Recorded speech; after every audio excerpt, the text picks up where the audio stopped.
Tole je najbolj nevarna jed iz krompirja, saj preprosto ne moreš nehati jesti. Preverjeno, gre za kremast gratiniran krompir, šunko ali pečenim karejem z dežele.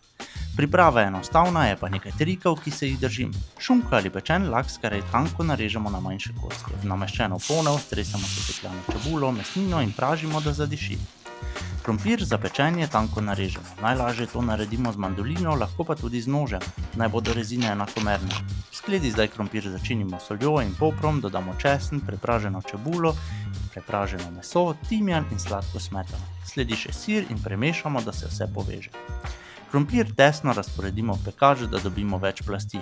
Prilijemo sladko smetano in dodamo še eno radodarno plast ribanega sira.